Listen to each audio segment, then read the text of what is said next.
Good evening, keepers of the cash. Gary B, the casual comic guy here, and I'm here with my good buddy Rob Fat Stacks of Comics as co-host this evening, and of course our first returning guest, and it's an absolute honor for me to have him on.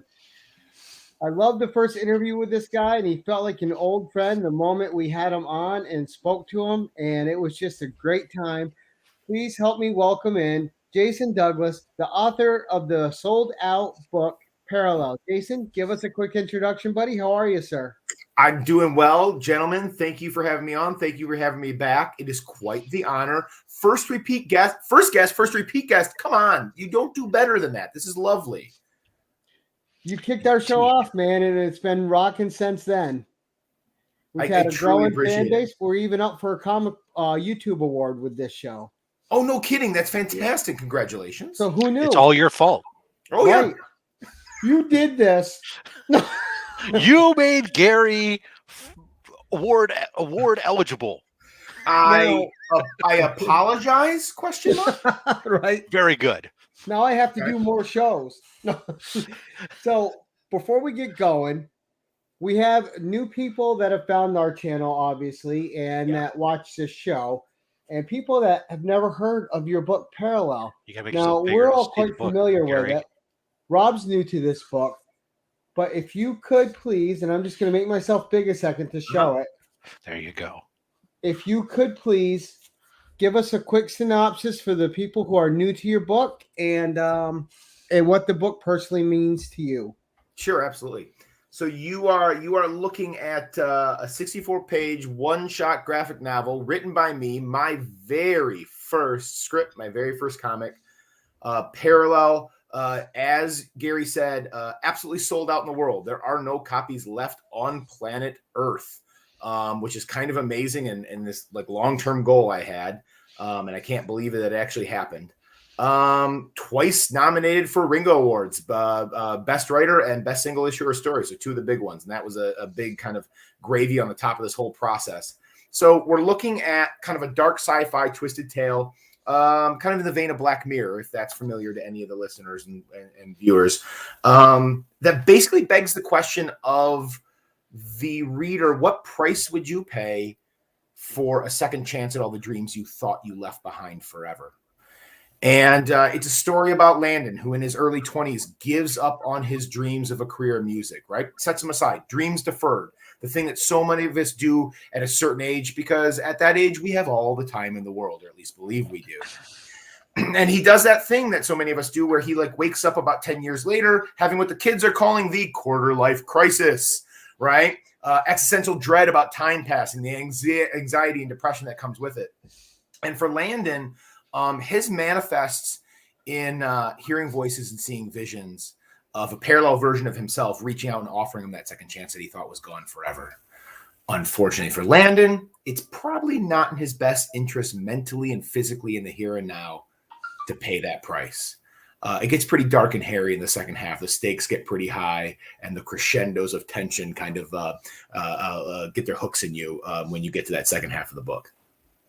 It's been a heck of a journey. I mean, this was a dream come true from day one, and it's been a long process. And obviously, we have this. I don't know if you heard about it, but there's been this global pandemic that kind of happened in the release of the middle of my book. What's been going on? You might have heard about it. I don't know. It's been in the news a little, and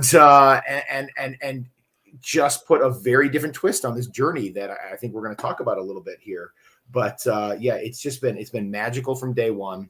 There's been ups, there's been downs, but holy cow, the closeout of this stretch run has been absolutely mind blowing and magical, as I said.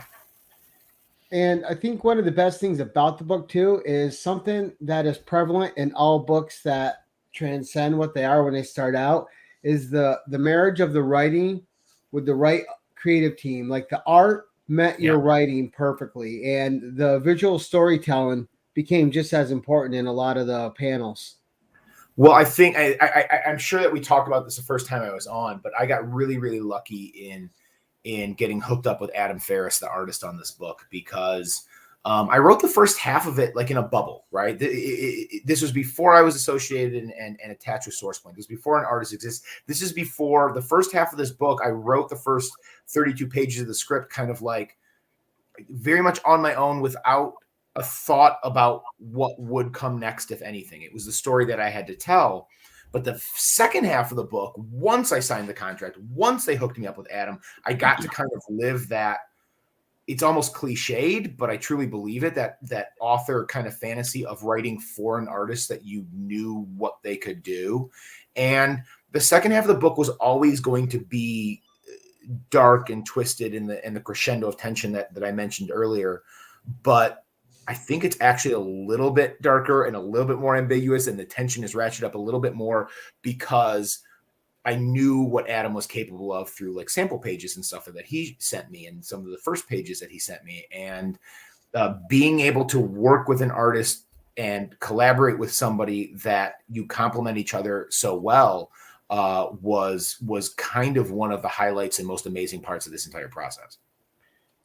Nice. And now you mentioned sold out. And which, first of all, congratulations, man. That's quite the accomplishment, especially for a first-time book. All right. So there will be no second printings. Well, so digital from here on out, or that's now that I'm not making an official announcement, but I mean, the plan is to do a second print.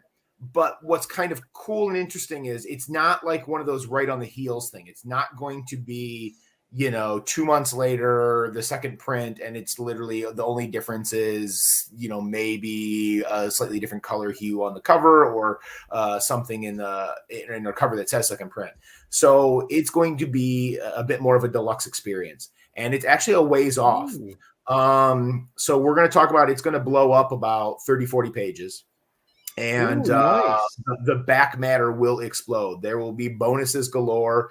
And we're in talks right now talking about maybe even adding like an 8-page extra story, very much in that kind of Brubaker criminal thing where you get that little side story that's still in the universe, because I've got some ideas about that. I'm smelling a third appearance. And then there'll be a new cover. There'll be a cover gallery, because one of the other amazing things about this process was, and this experience was, like the variant covers that came out of nowhere, and those sold out really fast, and the Baltimore Con exclusive. So there's a nice stack of covers we can show in the back, and some sample pages and some annotations by me, and then hopefully that extra story. But that thing is going to get beefed up, and it's going to be a lot bigger. And one of the reasons why it won't be in previews anytime soon is because SourcePoint also in recent months has cut a deal with Simon & Schuster for bookstore distribution. And so Simon & Schuster needs a longer out window than a Diamond does. So like it'll be in bookstores as well. And then like the next step of my adventure, not counting future projects, will be like going to Barnes & Noble for signings and for readings as opposed to just Comic-Cons. Yeah. That's exciting.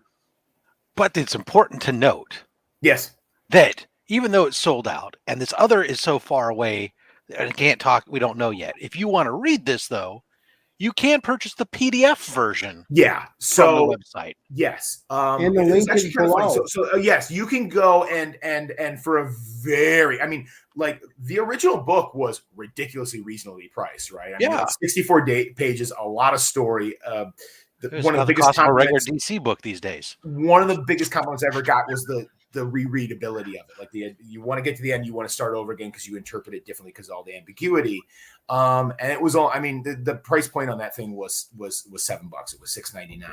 And then obviously the digital copy, which is still available. I think Comixology still has it. And then sourcepointpress.com, you can get it there too. So I'm not saying don't go read Peril, please. I still get a couple of pennies on that as an independent creator. Well, go read it, because that'll juice you up. So that way you're going to want the physical copy, this new enhanced physical deluxe copy. 100%. Get it, because you don't want to forget about it. You'll remember that, this stack of PDFs.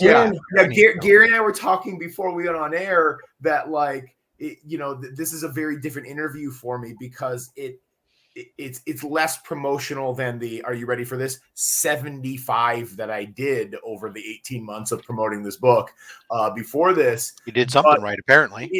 I joked with him. I said, this is my victory lap, first victory lap interview. But Rob, you're right. go get the PDF. Thank you very much. Please, please, and thank you.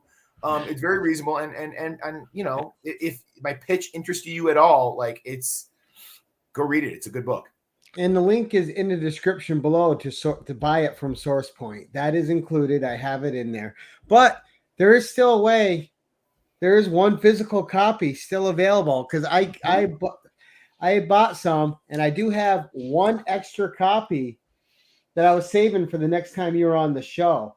And the way people can win this copy before we continue with the interview with Jason is you're going to leave a comment in the regular part of this video on the rewind in the regular comments section, hashtag comics rule, because comics change lives, right? And we got that from Jason's speech at the Ringo Awards.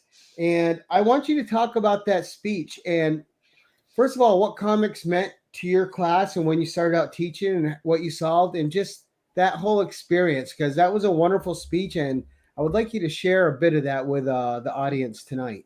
Well, to give everybody a little bit of context, like what happened was in between, I had done my first couple of events, right? So like, I mean, something you got to understand, like we were joking about like the whole thing being derailed early on, and that's true. And so like all the things that I was planning on, all my scheduled signings and all my scheduled cons in that spring and summer of 2020 just kind of, you know, evaporated. And I had to do this thing where, you know, because of distribution and because of being a first-time author and because of previews being the way it is, like it didn't sell very well up front. And where like I was told much later by the publisher, like a lot of people just give up at that point and like, you know, wash their hands of the experience. And kind of in the same way that we talked about, you know, when I was on the first time, I've got a lot of this blissful ignorance and irrational confidence when it comes to this point, because I just, being a first time and basing a lot of my knowledge on being a comics fan in the late 80s and early 90s, like my blissful ignorance of how comics are made and how the business works in the 21st century just lets me go out and do these things that just, it's not the way it's done. And so I pivoted and started, you know, doing interviews and booking interviews and going on and having a wonderful time on shows like yours, and kind of sold this book like one or two at a time. And one of the great results of that was not only having more time instead of that normal couple of weeks shelf life that a comic has before you move on to the next thing, it also resulted in word spreading and people finding it in a much more organic way that led to Ringo nominations.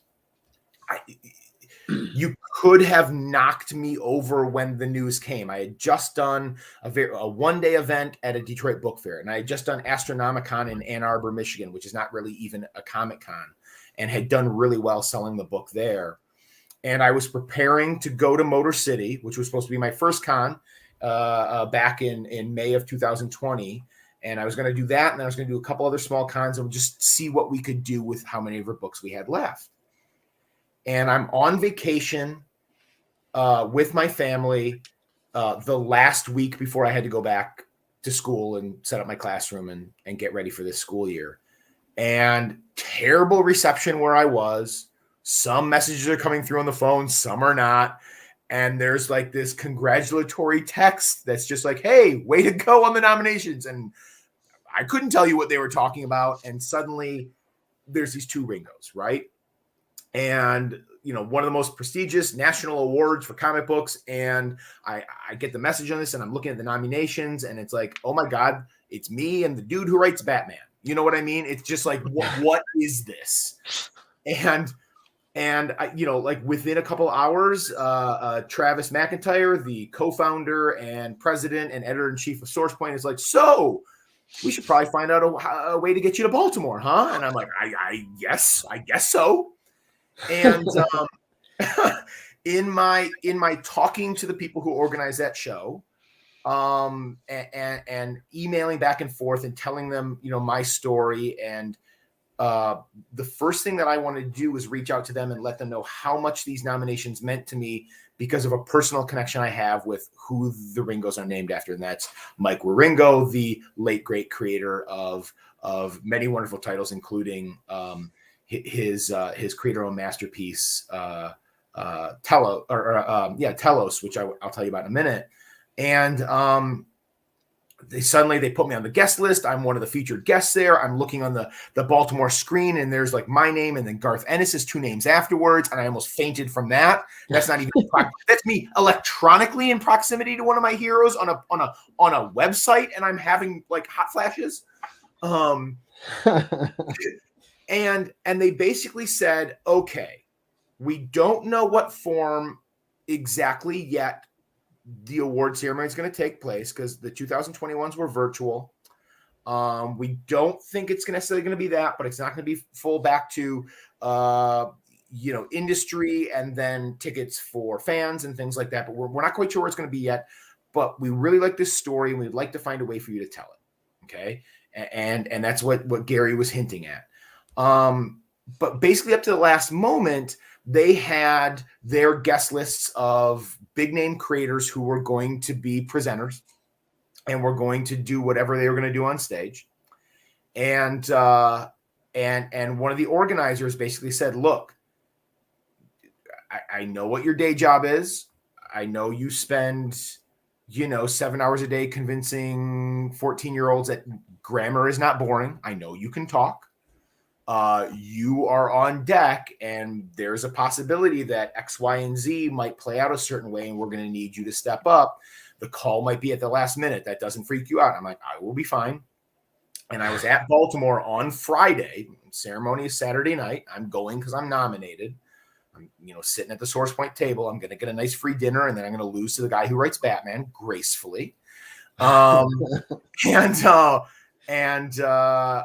get the call.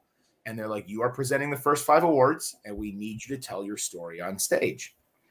And so go to the ceremony, do the red carpet thing ahead of time, do the cocktail hour ahead of time. Sitting there, the keynote address happens, and then myself and my co-presenter go up there, and we introduce ourselves. And then I basically tell why it means so much for me to be there that night. And yes, it meant a lot because first-time creator, dream come true, national awards. I mean, come on. But the truth is, because the award was named after Mike, it didn't matter what was going to happen that night. It was going to mean the world to me. Because you flash back more than 20 years when I am a 22-year-old teacher starting off at the dawn of the 21st century in a classroom full of third graders and then fourth graders, this issue hit me in the face immediately. And that was the issue of reluctant readers and below grade level readers not making progress because of the stigma that is attached that kids have of if you're behind and you put a grade level appropriate book in their hands, it's shameful, right? You're 10 years old and you're reading a baby book the way they saw it. There was nothing worse for these kids. And so they were never getting over the hump. They were just falling further and further behind. I would walk around during like silent reading time, and you've got this kid who can only read at a first grade level, and they've got like a big fat 700-page Harry Potter book, and they're reading it upside down and backwards just to not have the first grader book in their hands, right? And I felt like I was slamming my head against the wall for like a year, almost 2. And the irony was the answer was right in front of me. It was in my long boxes at home. It was in the long boxes at my LCS. It was in the passion that I had had since I was their age. And the light bulb went off. The proverbial cartoon light bulb went off above my head, and I went off and I started hunting the bins. And the very first book that I brought into my classroom was Mike and Todd's book, Telos. This was just before Scholastic got in the game. So this is like the year before Scholastic buys the rights from Jeff Smith to colorize Bone and put it out in the world, which kind of changed it on a national level. But I brought that. I even make a joke about that, like in my speech. I'm like, I beat Scholastic to this game. I mean, nobody cares, but I was there first. You know, my classroom in Michigan, nobody cares. But and then magic happened, because the reality is kids know that comics are good. Right? Kids know that comics are good reading, even if some of the adults in their lives, especially 20 years ago, did not. And magic would happen, because you could put a grade level appropriate comic in a kid's hand and the shame and the stigma evaporated. And suddenly they're reading and they're progressing. And it was beautiful. And one of the reasons why it meant so much to be there on that stage at that convention and to be nominated for awards named after Mike was because he was first. It was his work that changed my life as a teacher and literally changed the lives of, over the years, hundreds of kids. Wow. And it was beautiful to me. And that part of the speech went really well. I mean, I got some applause breaks. I got some laughs. I told a couple of jokes that landed. And then the best part, and I got to be careful about saying this or I'm going to get emotional right here on the air, is Mike's brother came up to me afterwards and gave me a big hug and said like, I was crying the entire time. A couple of other people said the same thing. So like, it was just, it was nice to share that with the industry. It was nice to get that reaction. And it was just, it was really, really important and special for me to be there. It's kind of a surreal moment for you, huh? Yeah, 100%. For sure. Nice. For sure. That's a great story. And it just shows the power of creators in comics and how it can change a kid's perspective, how it can change and build confidence. Because like you said, I think that the irony of it was the kids locked on day one immediately. And it was me and the librarians who still had a good 10-year battle on our hands with other adults, administrators, school districts, and parents. Because, like I said, kids have known since the 1930s that comics are good.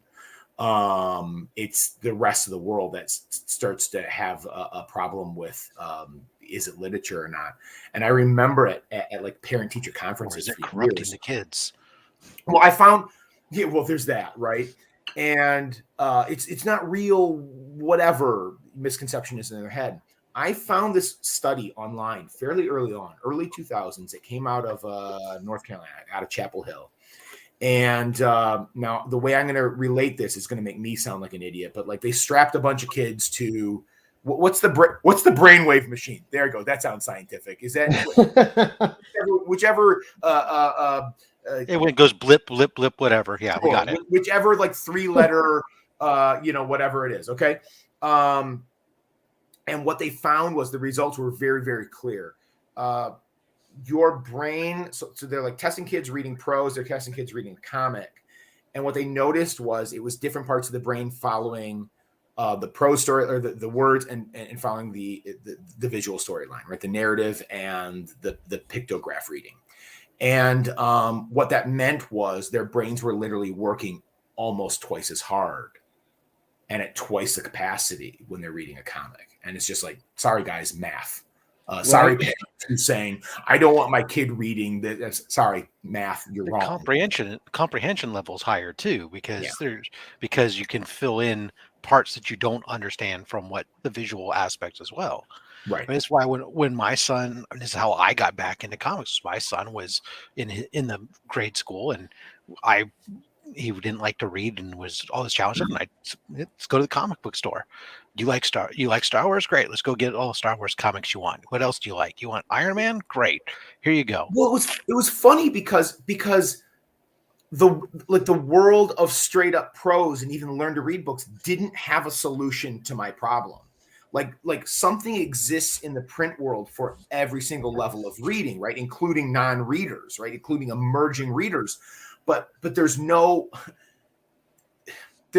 that exists in the world that you could put in the hands of a 9 or 10-year-old that is literally like basic vocab reading or like an ABC book where they're going to be like, I am comfortable reading this on my own, much less in front of other people.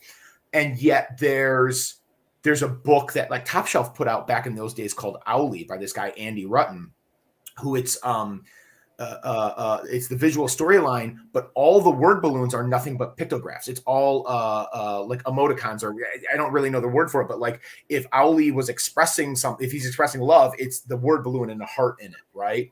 If he wants to do construction on his owl house, like there's a saw that's showing cutting, which is quite literally the definition of reading, right? It's just following a storyline and creating the pictures in your head. I mean, that's all even shapes of letters are.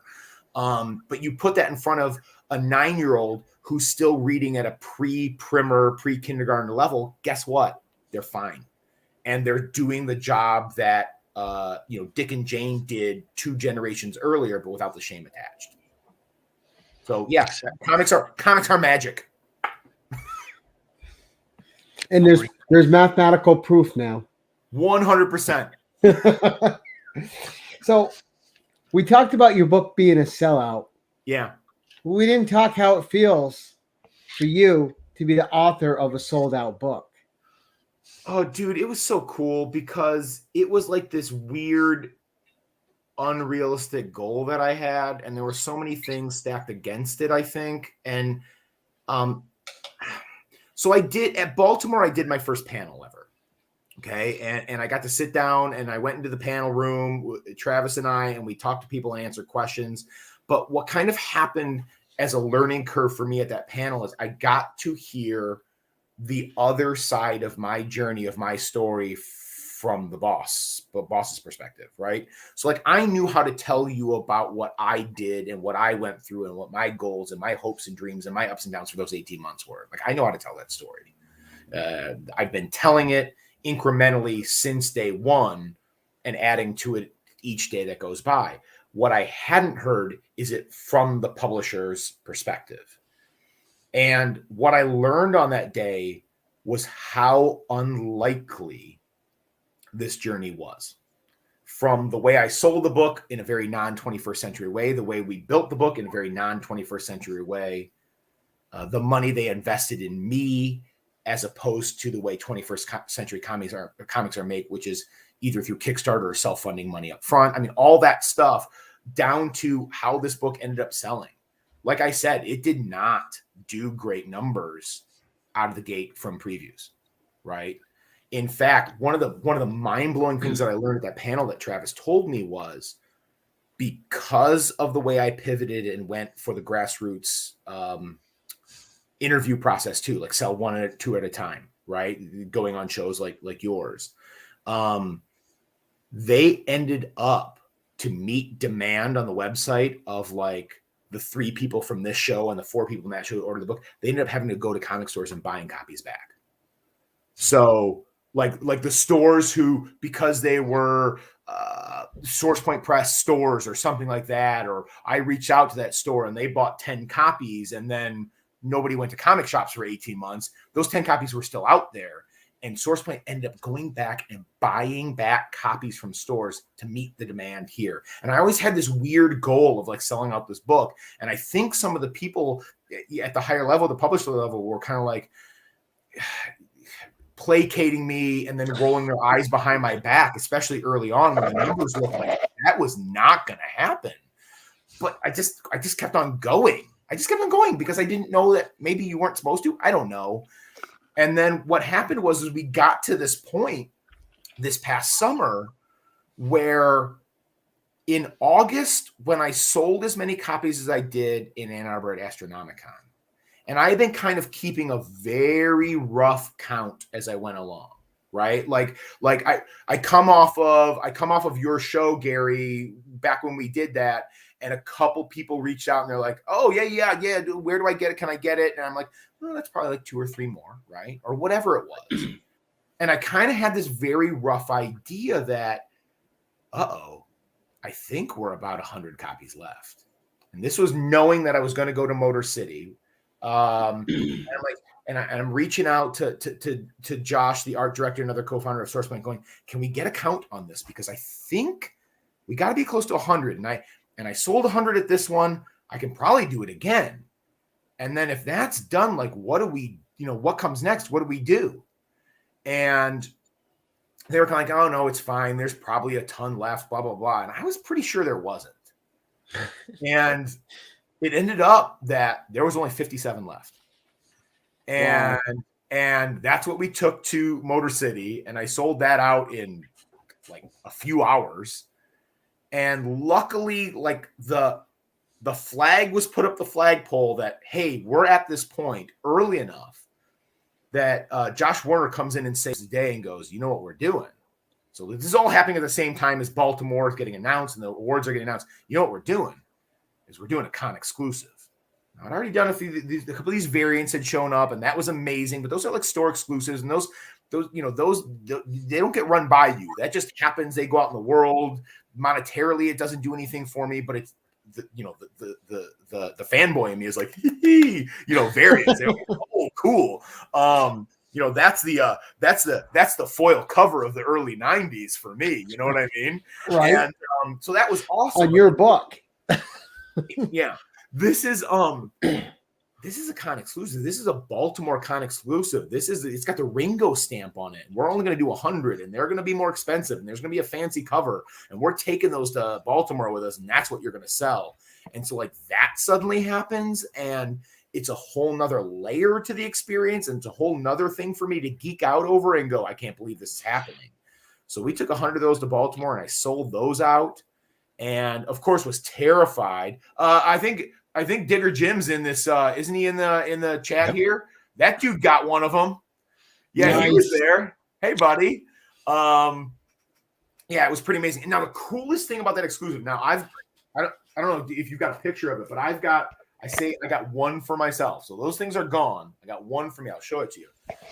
This is one of my favorite parallel covers for a very simple reason. So Lex Lyon, who did the cover, SourcePoint artists, they chose this without knowledge. This is based on my very favorite panel from inside the book. And they had no idea it was my favorite panel. And it's like another one of those magical little moments where I don't know why the universe comes together the way it did, but there's this panel on the inside of the book that Adam drew that, like, when that page came in, I just stared at it. It's right here. It's landed in a very it's very noirish, right? It's at him at his absolute nadir. I mean, like, stuff is going terrible in his life. It has gone from bad to worse. And he's just in that chair and the light's coming through the blinds. Like, I could stare at that panel all day. And yet that is not information that I passed on to the cover artist.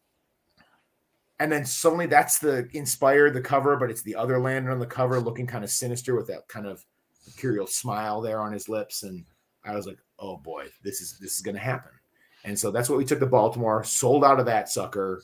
And yeah, so a bunch of sellouts. Yeah, I think, okay, how about 15 minutes later, your question is, I can't believe it. I can't believe it.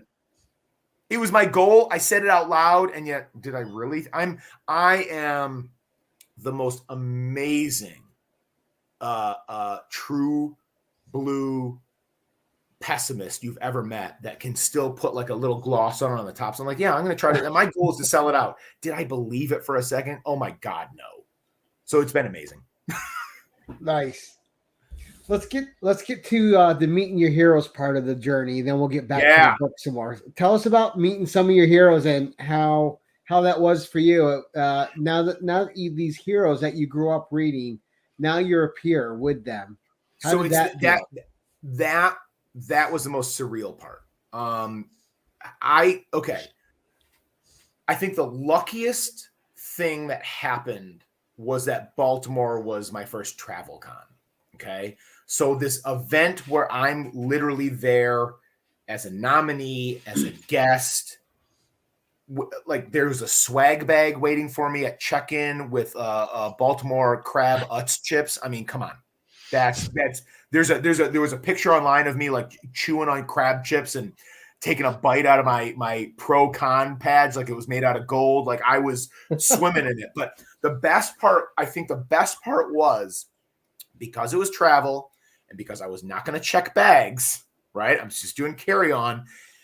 It forced me to not indulge the fan overriding side of myself. I couldn't pack 2 long boxes of books to have my heroes sign as I would have in years past. So I think I was protected against completely and utterly humiliating myself by like, at the bar, walking up to David Peterson or Joe Quesada or at the award ceremony or meeting Garth Ennis and saying, yeah, I'm here and I'm nominated just like you, but will you sign 400 of my books for me? So I got to protect myself in that respect. But it was kind of wild. Like the idea of like people who you have admired and worshiped for a long, long time approaching you and saying, hey, great speech, or congratulations, or maybe the most surreal thing was on Sunday.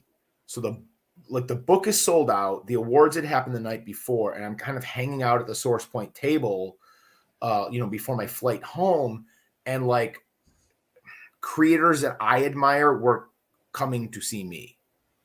And hey, let's get a picture. You want to talk about this and that? And like, here's my card and things like that. And it was just, I can't, I'm still even now talking about it, having a hard time wrapping my brain around that because, I get it. I'm not a moron. I understand that we're all humans, but like when you've been on that other side of the table for so long and like the bulk of my experience is the fan going and giving my admiration and then like seeing that other phase of it, whether it be people who came out specifically to see me at a con, or like other creators having a conversation with me on a level where like, no, you're a god. I am not. And what is this really happening?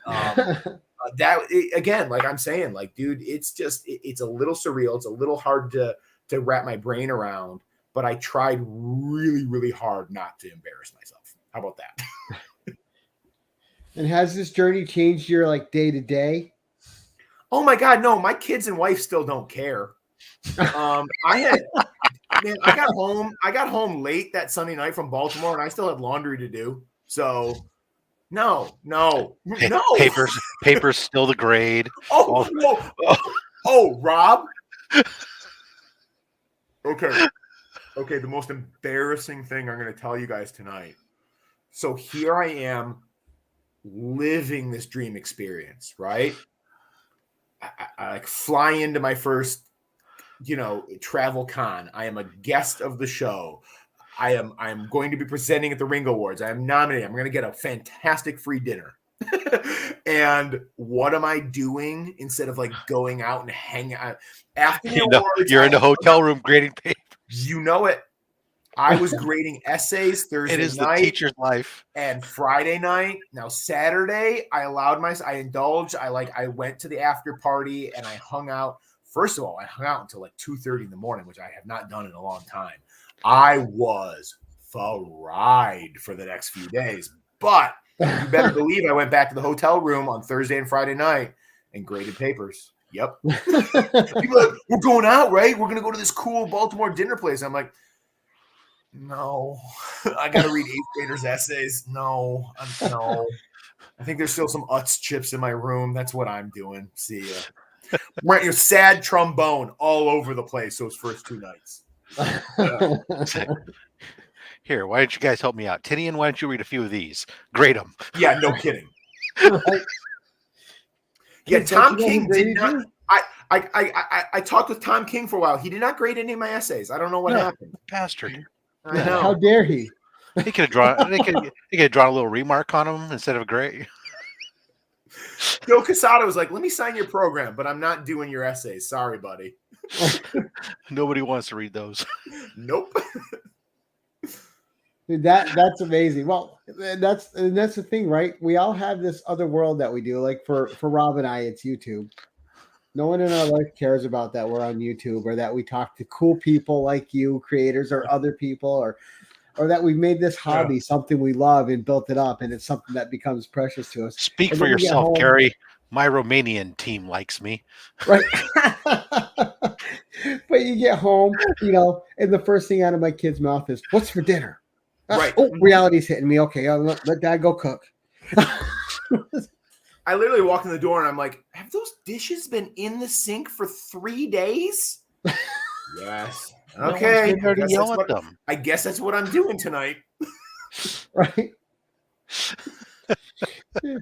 By the way, your dad made a speech. Oh, okay. No, I'll keep washing. Whatever. How embarrassing. You know what? I'm not gonna throw them under the bus completely. I will bow down to the fact that they did watch it on a live stream.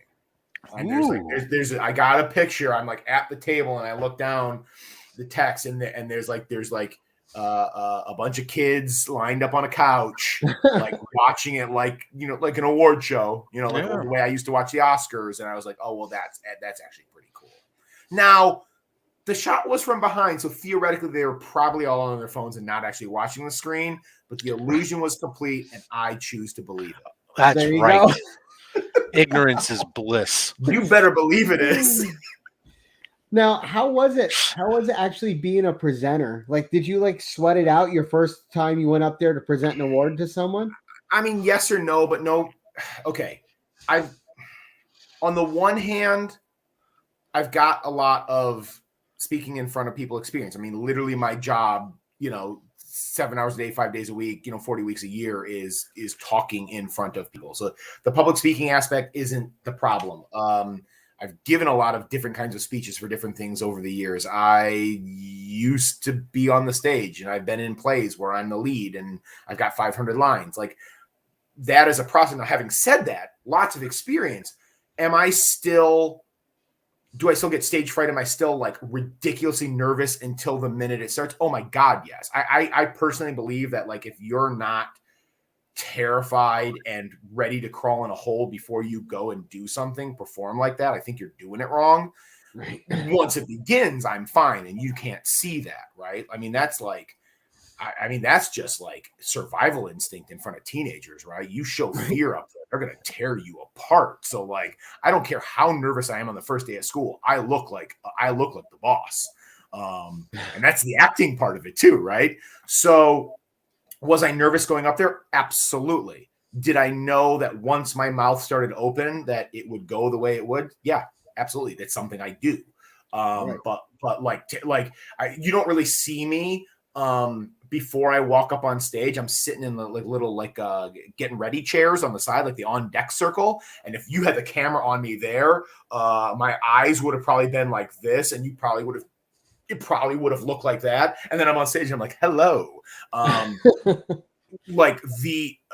talked about that contradiction of being an optimist on the outside and a pessimist at heart. I am also the king of extroverted introverts, which makes no sense, right? I will put on the show for you and I will exude confidence, and on the inside going, this is not, I am no. Yeah. But I loved doing it. I love the performance aspect of that. One of the things that I think kids like about my classroom is it does. Guys, I got to teach them parts of speech this marking period. I got to teach them about nouns one more time before high school. That's boring.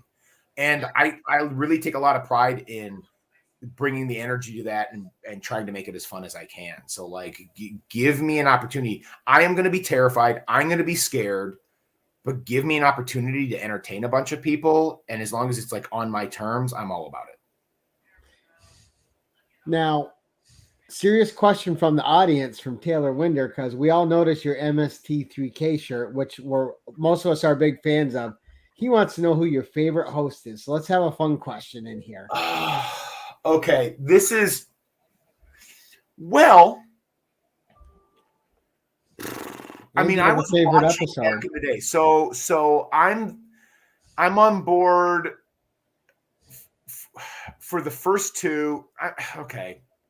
I'm gonna do it. I'm gonna go out of left field and I'm gonna say this. I was really, really impressed over the last couple of years with what Jonah Ray did as a live host. So I saw them on tour, took a couple of my kids the last couple of tours when they came through Michigan. So I'm not going to choose favorites from the show back when I was a kid growing up with it. I don't think I can do that. But what I can do is say Jonah impressed me to no end. Like I was already a fan of his as a stand-up before he got involved with the Netflix reboot, and then went and toured with them. And so like as far as live experiences goes, he's my current favorite. There you go. I always used to want them to just shut up so I could watch diplomatic. the movie. Oh no, you didn't. I actually did. I love. Did you really? I love B movies, and so sometimes it was like the only way I could get to the B movies. And I was like, "Oh, you guys, no, don't cut away. I want to see this." Yeah. And then I'd have to go to the movie store to go rent the movie later because now I want to see it. I tell you what, one of my favorite things is when it because like I'm a movie nerd in the fact that that very typical thing of my generation of being able to quote a million different movies and a million different lines and use it in normal conversation. And then the person either gives you the sideways glance, like, who are you? What are you talking about? Or they get it. And you're like, you're my new best friend. Right. And story of something that I really appreciate about MST3K was when the commentary, when the jokes transcended and landed to the point that became your quotable line. Like when oh God, and the name of the movie is gonna elude me, and I wish I could do that for you. But there's this one that I remember my sister and I watched, and there's this scene where there's this nasty little swamp, and the dude is trying to impress the girl, and he like dives head first into this murky pond, and like the line is just like Neck Injury Theater presents, and like we just laughed and we like use it all the time. And then he comes up and spits out water, and like I don't remember if it was Joel or whoever is just like just drinking some chiggers, and like my sister and I used to quote that to each other for like decades. And it's not the movie; it's their commentary. My wife and I do that actually. They did Body Parts, and yeah, with Peter Graves, and they go door-to-door biography. It's like, whereas like all the time, whenever we see it, I was like door-to-door biography. Oh, I'm so not doing justice because I don't remember the movie again, but there was this one really crappy sci-fi thing, and it was like. It was a little bit Logan's Run. It was a little bit Soylent Green. It was a little bit this android from the future. It was a little bit The Prisoner. And there's this big, dumb blonde guy who had the slowest blink that you've ever seen on your life. And like the commentary was like every time he did it, they go, blink, and like say it really slow, and like it killed me and my sister. We would just say it all the time. Oh my God, I loved it. That's how you knew it was so good, because it like became the quotable line. It wasn't even the movie quotable line. It was what they did. So yeah, I'm a fan for that. I loved a lot of the riff track stuff on the newer movies too. Mm-hmm. Been great. Well, with the new seasons, they did Mac and Me. Yeah. And that was probably one of the funniest ones I ever watched. And the one we do is when they're all in the car and they go, pretty nice. And it's all awkward and weird. And then they just kill it with the way they mock it.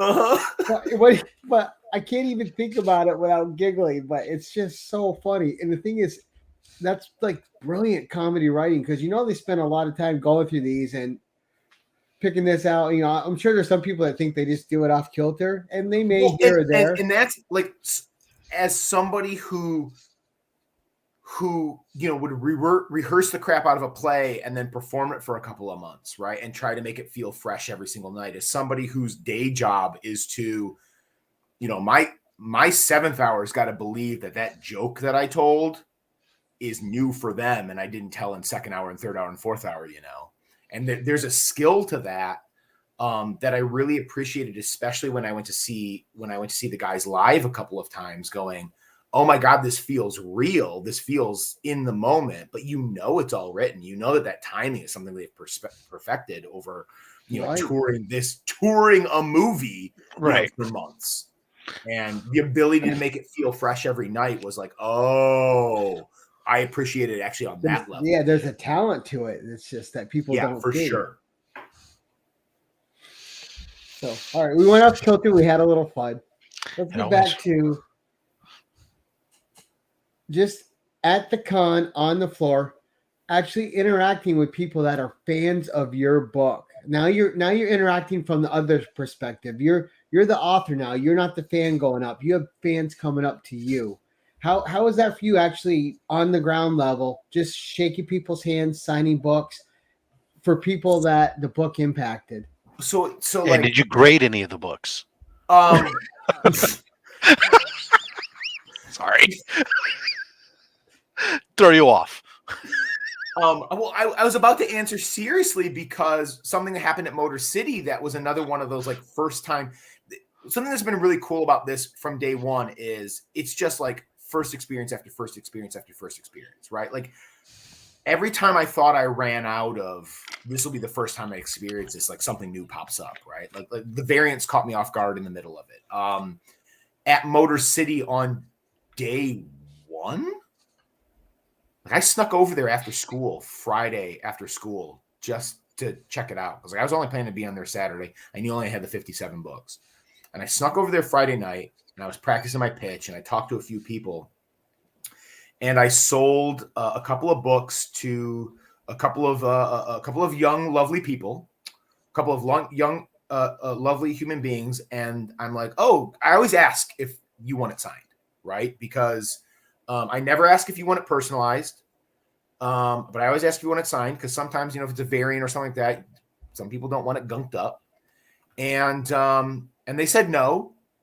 And I was like, oh, that's okay. You're not going to hurt my feelings. And they're like, oh, no, you don't understand. We'll be back in a couple minutes.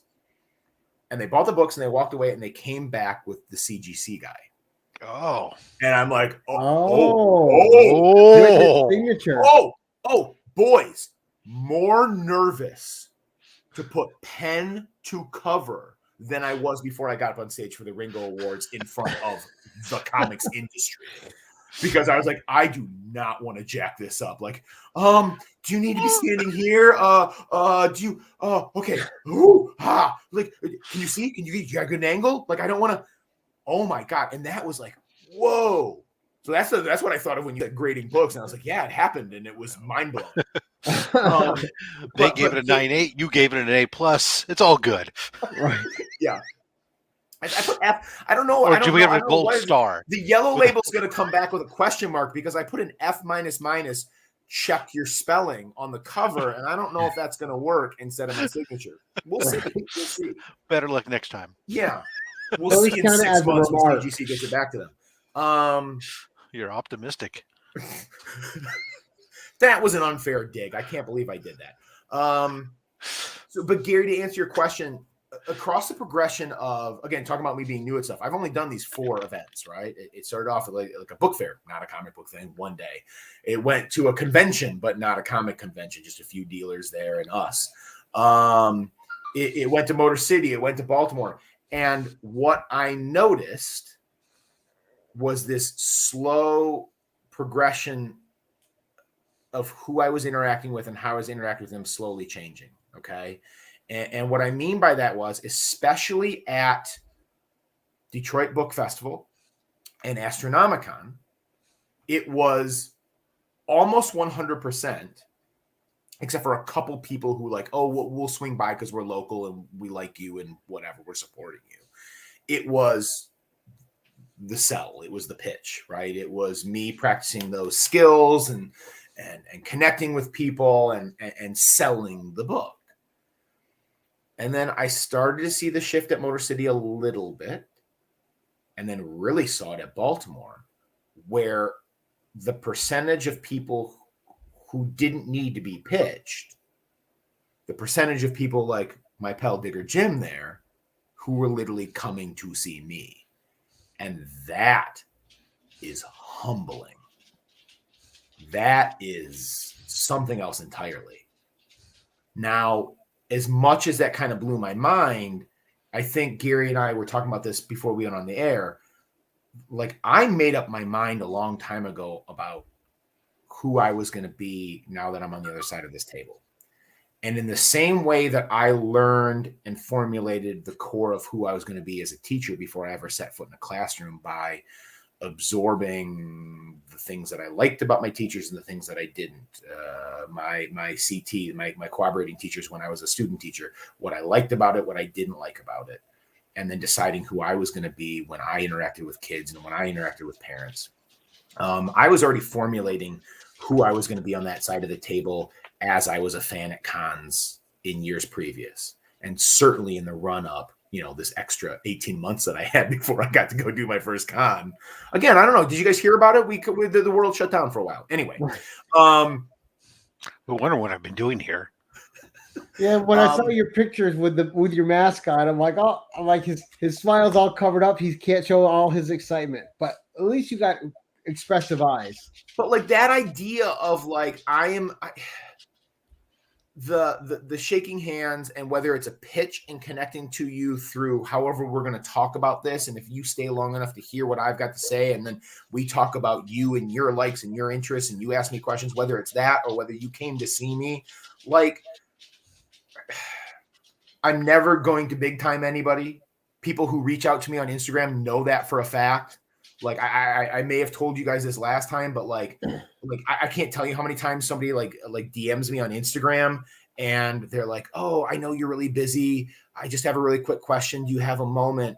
And then 20 minutes later, they're like, "Listen, dude, I've got a life. I've got to go. I don't know why this is taking so long and why you're answering all my questions, but like I like to talk to people. I like to make those connections."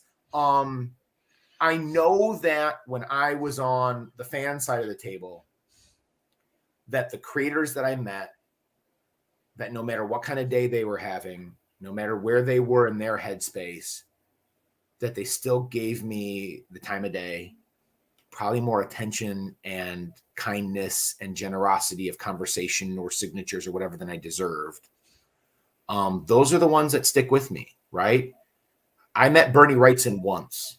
Ooh, Bernie Wrightson has met millions of fans before he passed. That's a big meet, Bernie Wrightson. I met Bernie once, and Bernie and his wife gave me an hour of their time where we talked about teaching, and he signed everything. Like there was no reason to do that. And chances are he and his wife forgot about me 5 minutes later. I'll never forget it. I truly believe that like whether you're meeting me because I called you over to the table and I'm like, I want to tell you about my first book, and we make a connection that way, or you came to see me specifically, what if that's the only time that person interacts with me, and they interact with me based on the fact that I created something, put it in the world that they connected to before they even met me, and they're spending some of their time and they paid to get into a con, and then I'm a jerk, right? Like it's the same thing as in the classroom, guys. Like it does. It's a lesson that I learned in the classroom. These are children. It doesn't matter if you're having a bad day. Like they're depending on you to be consistent from the day before and then to the next day and delivering what you need to deliver. And like I don't care how tired I'm. I mean, oh my God. My back hurt after that first show. I'm like, oh, well, I'm old, but like, this is weird standing on these stupid cement floors all day. Like I need better shoes.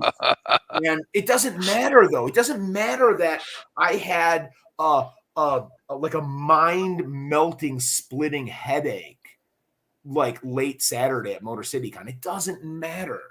If that's the only time I'm going to interact with somebody who's willing to spend money on me or spend time on me, I'm going to give them everything I got every single time. That's probably one of the best answers I've ever heard from any question. No, I and appreciate it. I mean, I believe it. It's not a line. It's like I don't know. I like you're giving that to me. Why am I not giving that back? right. And and and like you said, that person's probably going to talk about like that couple that got your signature, the CGC guy. Yeah. It's probably going to something they talk about for years to go. Oh, he's probably gonna have the first one on the census. That's right. Now, what are you going to take from this 18-month journey here, moving forward to your next project?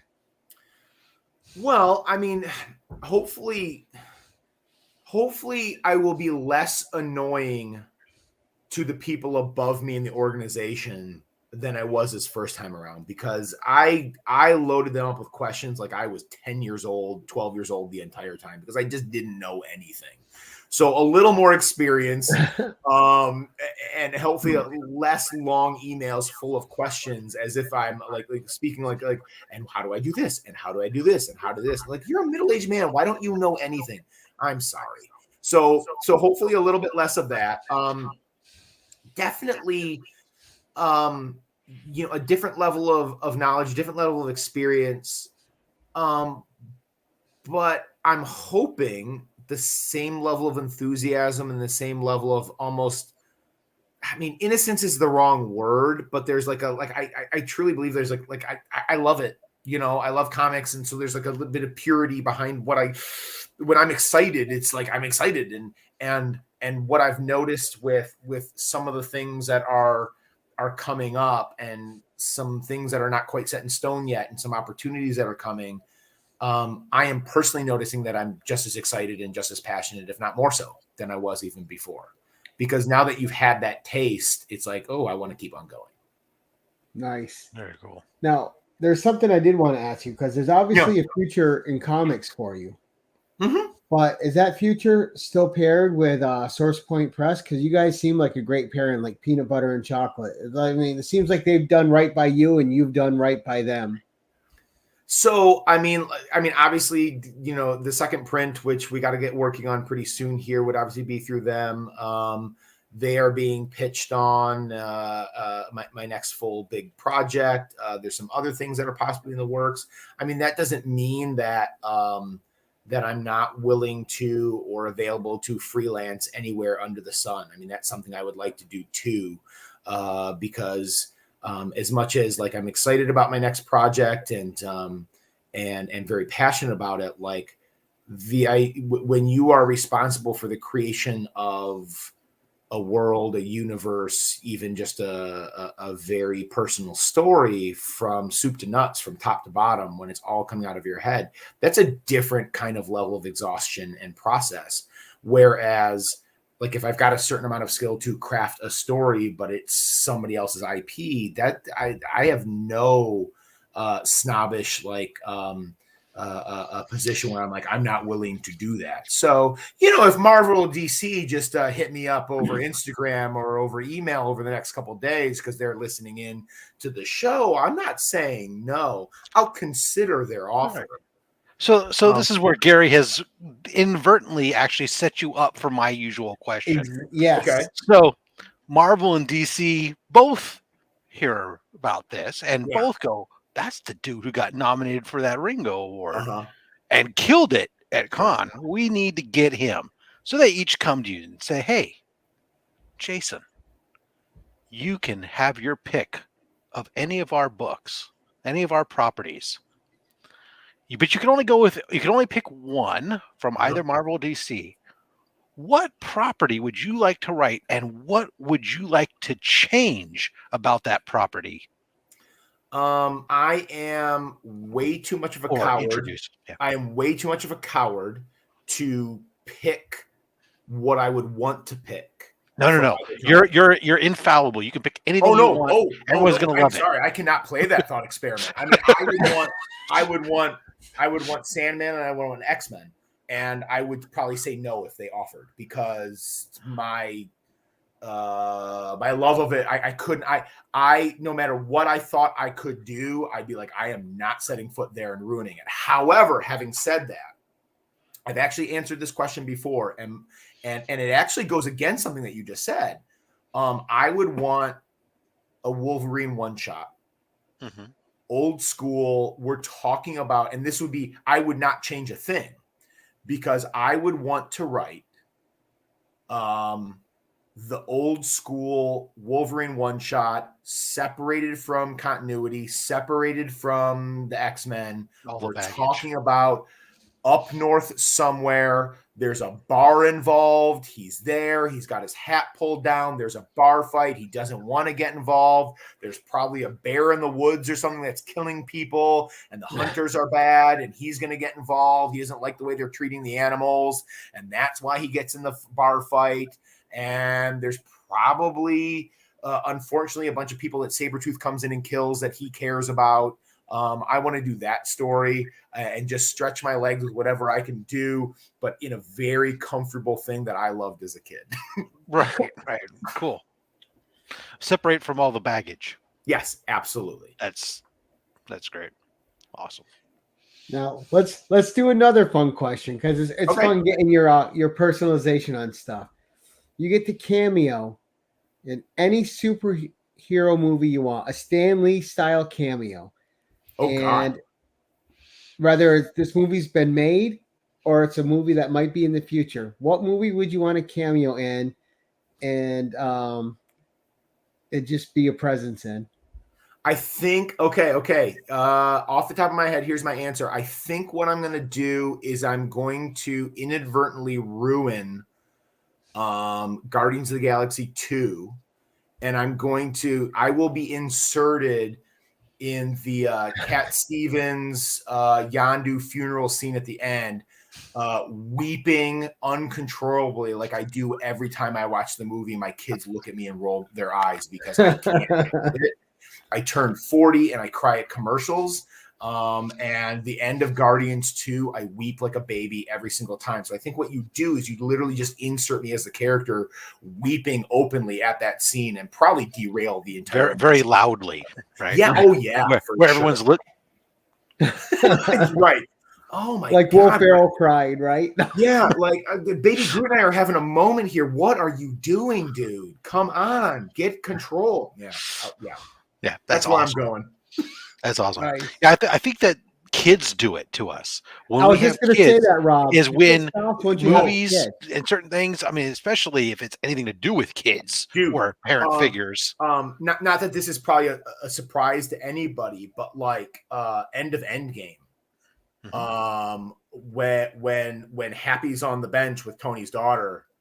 And and it's the are you hungry, and the cheeseburger line. Like yeah. I can't I stop. I just can't. I don't even want to talk about it right now. I'll lose it right now. Oh yeah, absolutely. It's all their fault. They made us. They made us made us into a sensitive gentlemen. Mm-hmm. You know it. Caring individuals. Well, right? I tell you. Oh, okay. So Neil, like Stephen King, like my favorite author because he was my first love. I started reading him way too young at 12 years old. I read it when I was 12 years old. I didn't sleep for 6 months. That's when I started reading Clive Barker. What a terrible mistake for my sleep patterns. But like in the world of comics and then even the world of prose, like Neil Gaiman is a close second. Okay, and Neil Gaiman's young adult novel that you don't really want. It's not a follow-up to Coraline, but like it's the next young adult novel that he wrote after Coraline is called The Graveyard Book. It won the Newbery in 2009, came out in 2008. And I have been reading that book since it came out, originally to fourth graders. And now I found this weird excuse in this kind of this class that we've got in middle school called enrichment, which is kind of it's kind of like you would think about like a high school seminar, but you're doing very ELA specific things. And I only have these kids for like 10 weeks and then I move them on. And I find a way to hang on to one of my very favorite things that I did for 13 years in elementary school, which is read to kids out loud. Okay. Used to read The Hobbit. We followed along with Atlas maps. I mean, I've got a Gollum voice that is maybe the best, most talented thing I've got on the planet. And I love doing that. And I thought, oh God, I'm moving to middle school. I'm never going to be able to read to kids again. My kids will grow up, blah, blah, blah, blah. And I found a way to read Graveyard Book to eighth graders. And the last chapter in that book is the shortest chapter, and it takes me the longest to read. Because I blubber like a baby throughout the entire, because it's aging and people leave, and it's not even about deaths in that end chapter, is like so many books are. It's literally about kids growing up and leaving you, and the blubbering and openly crying in front of teenagers, which, by the way, there are 3 reactions. I warn them up front, like at the beginning of 2 weeks, I tell them it's coming. And I always get 3 reactions. Either you get the kids who are laughing at you. That happens. It's about a third of them. Right. A third of them that are horrified. And they're like, oh my God, what is this? This is not supposed to be. And the third that cry with you, right?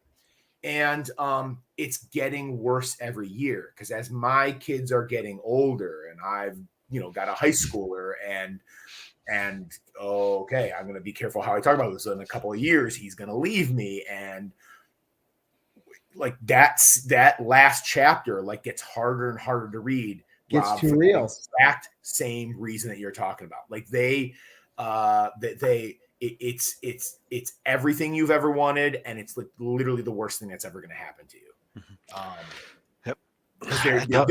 They're made to break your heart and leave you. And I always double down on the fake "I don't want you here." That way, when the first one went out to college, it was like, good riddance. Next one, you're up. Yeah, I can't. I'm not ready. Meanwhile, my I'm wife's doing, do you know that I'm just pretending it's not going to happen. right. And I don't know. It's the 21st century. Maybe those kids are going to live with me till they're 30, and I'm actually going to let them go. So maybe, I don't know. Then you'll actually be next door buying that house and move them into it. Yeah. The kids, my house, their rooms are so small. When they went to the dorms were bigger. Oh, there you go. Now, you want a bigger space? Go to jail or get your own place. So, as a writer, yeah, we'll bring it back to then we can get personal again. What have you read in the last year, if you've had time to read, that's impacted you as a writer that you just think is really good? Because there's so much out there, and there's so much great stuff happening right now. And an essay from one of your students doesn't count. Oh yeah, I was gonna go there. Well, you can add that on. I was gonna go through 180 names, and we're right. You don't know this one better. Yeah, if that number doesn't intimidate you, that's like every marking period, another 180. Anyway, so I've been on a mission to do a lot of rereading lately, right? But as far as new stuff goes, the something that I've been really, really impressed with has been what Brubaker and Phillips did with their what is it called? Reckless, like quarterly original graphic novels. I can't get enough of those. Like they actually took what the pandemic did and the distribution model, where it made it much harder to do the monthly series, even a limited one, and get it out there efficiently. And they used that as an excuse to do something they always wanted to do, which was like create a character that they just put out, 4 books a year in hardcover, and these individual stories, and you're following, Reckless through the decades and stuff. And that has just blown me away. And I think I mentioned this earlier. One of the things that I've been watching for a long time, now that the second print of Parallels on my mind, and what are we going to do for back matter and flesh out the book and give people all these extras for their money. Like, I think Brubaker's like the gold standard with that, and what he's always done with back matter. Scott Snyder to some extent too, like his little essays at the back of Witches a couple years ago, like, blew my mind. It felt very Stephen King to me. And so that was something I went back and reread again. But honestly, I don't know how much I can't say that this has influenced me as a writer, other than a fan of the writing, and that just inspires me to do a better job myself. I've been doing a major rereading of all my Garth Ennis over the last year. And, went through Boys again, and went through Hellblazer again, and went through Preacher again, and then went through all the war comics again. And I've been really enjoying that too. Nice. Some good heavy stuff. Yeah. That's awesome. Because I was always curious about what kind of things you were into and you read, and that was something that we didn't even get to touch on in the first interview. Mm-hmm.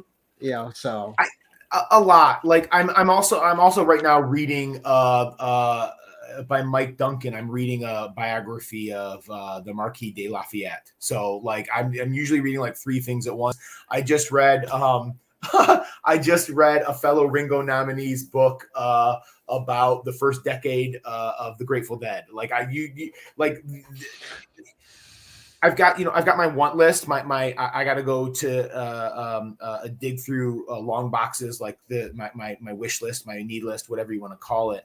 And like some retailers that I'm friendly with over the years, I always hand them the list, and they like hold their head in their hands because they're like, it's so weird what's on your list. Like these books don't go together. Like people are fans of this, or this, not all of it. You're weird. I get that a lot too. Yeah. So yeah, I'm like all over the place. But it flushes you out more, right? Gives you personality. I guess, sure. If you want to call what I'm giving to you guys tonight personality, some people find it a lot more annoying than what you would call personality, but I appreciate your vote of confidence. He's got a great personality. Yeah. Right. Thank you for turning into an insult. That feels a bit more. Rob, that feels a bit You more. feel like the guy who would appreciate some self-deprecating humor. Oh, that's all I've got. Hey, right. You want to talk about a survival method in front of teenagers? Yes. Oh, you tear yourself down before they can. Yep. You win. I understand. I taught for several years. I taught scout leaders. Yeah. Especially the youngest ones, how to be effective leaders. And I always used to teach them there's 2 things. One was that, and the other piece was just go watch The Dog Whisperer. And that's everything you need to know about controlling kids, because they are a pack of dogs, and you just need to go, stop right away, instantly control them, keep their eye, vary your tempo, keep things interesting so their eyes are on you. Yep. And always watch who's trying to sneak around back to stab you in the back. You know it. You know it. So beautiful. I'm sorry, Roger. We talked we talked about the second print. Yeah. Is there anything beyond that you can talk about tonight? That's coming up for Jason I will Douglas tell you, I can't give you details about whens and wheres and hows and things like that, but report cards are due soon. But ink is not dry. But I will tell you that like my next project, however and whenever that comes out in the world, it's called Jane American, and it's very much close to my heart, and it's similar to Parallel in the fact that Parallel has, because I'm a comic book nerd, Parallel has its comic book wrapping paper, which is a dark genre sci-fi twisted tale. But at its core, what it's really about is existential dread and dreams deferred and time passing and universal things that we can all relate to, and some of us very depressively so. Jane American is very much a comic book story, kind of wrapped in the window dressing of a 15-year-old female protagonist with enhanced strength and speed. Right? I'm reluctant to call it a superhero story because in the context of this, it's post World War II. It's a small town Michigan, 1946, right after all the troops come home and the Rosie Riveters have got to go back to the kitchen. Much to many of their chagrins. And it's in a world that doesn't have superpowers, so she is, she's hiding it. It is not something that is known. It is not something that's in the world, probably outside of the comic books that you can get down at the 5 and dime. But what is it really about? It's really about those deeper themes of identity and being who you are. And it's about race, and it's about gender, and it's about equality, and it's about feeling comfortable in your own skin and expressing yourself. And it's very much dedicated to and inspired by my late grandmother, who lived that life at that time in the world. And then it's very much also dedicated to all the young people, especially the girls who have come in and out of my classroom for the last 22 years, who even in the 21st century, because of what society said yes or no to, didn't feel comfortable in their skins yet, and didn't feel comfortable expressing who they truly were. And then you extrapolate that times 10 going back to the 1940s, and you can see where that tension comes from. And there's a lot of family history in the book. There's a lot of playing that game that historical fiction writers write, where you get to bring in a lot of cool realness to it and then wrap it in your fictional story. For example, like one of the main settings of this book takes place in this factory that was a real factory that through some research, found out my great-grandfather worked in, called Wall Wire, that got a small wartime contract, and they converted from a wire factory to a place that made Marsden mats. Now, Marsden mats you may not recognize as a term, but you know what they are. They're the long corrugated metal strips of sheet metal that were produced to make the temporary runways of Europe and the Pacific, right? So it's like you are going island hopping in the Pacific, and you clear some land, and you can make a runway there, and it becomes a base of operations. Now, this actual Plymouth, Michigan factory was one of the ones that made it way down the road from Willow Run, where they stopped making cars and started making bombers. And they're doing the mats that these bombers would take off from. And kind of the fun fact that I found out was this was one of only 2 factories that kept the war contract after the war. There's another one in Alabama because, the Berlin airlift was coming eventually, and they were still occupying in this country and that country. So they kept on making them after the war. And I got to boys, the week before they partitioned and tore down the original factory. Wow. I somehow got in contact with the new owner. I don't even remember how I did it. And me and my, at the time, 96, now 98-year-old grandfather got to go take a tour. And wow. I got photos and I got video. So I've got I did all the research for this book a long time ago of the actual original fixtures and the conveyor belts that the mats went down the thing, and all the original brickwork, and where the train pulls up right outside, and you load the mats on, and it goes off and to Detroit, and it gets shipped to the East Coast, and just kind of an amazing experience, like getting to play, because I'm a history nerd too. Getting to play in the historical realism of some of these places and times and things that people went through, based on gender, based on race, based on all these things that were happening at the time, when this weird time in our history was like suddenly it's proven that these kinds of people can work here, and then now all those gone and sorry, go back to your sharecropping and go back to the kitchen for 2 groups in particular, because right. The boys are home, and throw into that mix a 15-year-old girl who can do the work of 10 of them, and there's some drama on the way. Nice. Yeah, that sounds fantastic. So I'm pretty excited about that. I can't give you any definitive dates or anything like that yet, but it's definitely something that has it's well past the stage of an idea in your head. I mean, the first script actually already exists, and it's something that I hope to put out in the world before too long, and then come back on and be your first 3-time guest and talk about that book and promote that. Oh, I hope you're going to come back again. And next time we can even bring Digger Jim on to help interview you. Yeah, you guys can have a conversation. Yes, there you go. I know Jim. He's a good guy. But yeah, that was fantastic. I want to thank you for sharing that, though, because I wanted to ask you the question, but I didn't want to put you on the spot where you felt like you had to share something you weren't ready to share. Oh, I'm an open. Yeah, I did ask the teenagers. That's another strategy. I'm an open book. I don't have it. I don't have any shame. I don't have enough boundaries. You can look at it as a positive. You can look at it as a negative. I'm answering questions. Yeah.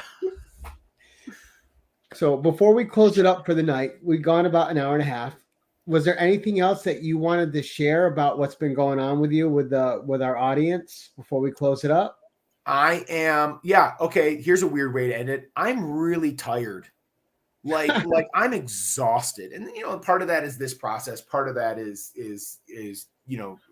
teaching in the 21st century. Part of it is, I'm an old dad now and all that. I'm exhausted, and yet I have no desire to stop. This has been wonderful. Everything from the making process to the selling process to getting to hang out with like you guys tonight. Like I'm exhausted, but I'm not tired, if that contradiction makes sense.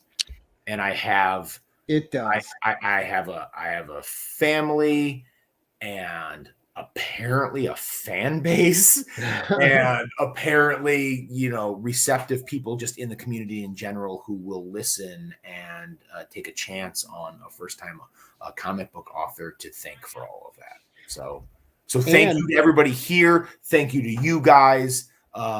Yeah, I'm exhausted, but I ain't tired yet. And not to scare you, but now that we know how good you wrote your first book, now there's expectations on your second. Good job, Gary. Yeah. Oh no, seriously. Like I had when I wrote the script. I had to bust his balls a little. Oh no, it's actually when I wrote the script for issue 1 of Jane American, and I did the I've got issue 1 through 4 plot. Issue 1 is done, 22 pages, like script, in the can. And then plotted and all the story beats for issue 2, 3, and 4. Like when I look at that separate from the experience of the first book and where I've been, post publishing it and selling it in the last 18 months, I'm like, oh, this is way better. And then all I hear on the road is like, so the sophomore slump is real, right? And I'm like, what are you telling me this? Stop. They're trying to beat you while you're up. They're trying to beat you down. They don't want to get you. As a teacher, you turn around and you tell the kid, "Hey, you've shown us what you can do. Now, all I'm asking you to do is do it again, and keep doing it. Live up to your potential. Right now, we know what your potential, or at least your bottom of your potential, might be. Maybe you've only just barely grazed it. Hey, maybe the potential. All that hard work that it exhausted you and the success that came with it. Yeah, can you just do that again, but better? Yeah, go. Yeah, just better. Did more this time. More. It should be easier though this time because you've been through the hard part. You know what to expect. I do tell children that. I do. Yeah, nothing less than a sellout every time now. Yeah, but faster and more copies. Right. No big deal. No big deal. Guys, audience, thank you for joining us tonight and helping us welcome back Jason Douglas, one of my absolute favorite people to talk to. I had a great time. Rob, I hope you had a great time talking with Jason. I came into this dreading this because I had personally never heard of Jason Douglas and never read his book or anything else. But damn it, I want to go to the bar with him and have a bourbon and sit back and just talk about stuff, man. It's great. Cool. And I'm gonna pick up one of these PDF ones at least right now to read it before the hardcover comes out because I'm excited. It sounds really interesting, right up my alley. Weird, twisted sci-fi, crazy, weird, parallel horror and the existential dread. Existential dread, boys. So from Pre-Exhausted, thank you all very much. All of us are destined for bed soon because some of us are on real time. We're not on Rob time 3 hours back. So until next time, guys, thank you for joining us and keep it casual. And as we always like to end these things, awkward ending.